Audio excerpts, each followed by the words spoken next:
Ekugbemi lórí Libra TV, fíìmù kan tí gbogbo àwọn ọmọ Yorùbá, especially àwọn tó nífẹ̀ẹ́ sí àṣà àti ìṣe Yorùbá, fíìmù kan tí wọ́n nífẹ̀ẹ́ àti wò ni Ekugbemi. Ó ní í ṣe pẹ̀lú ọ̀rọ̀ eégún, ará ọ̀run kìnkìn.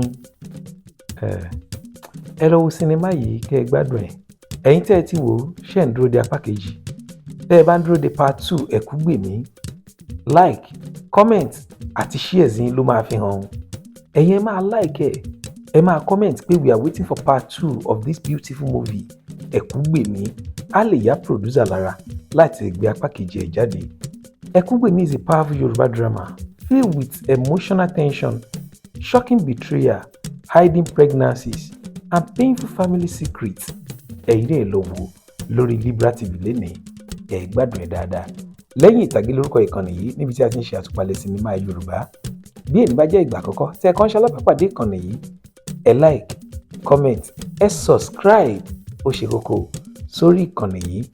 Títí ìgbà míì tá a tún fi pàdé, èmi àti yín, a ò ní jọ ẹni tí wọ́n ń wá o. Ó dàbọ̀.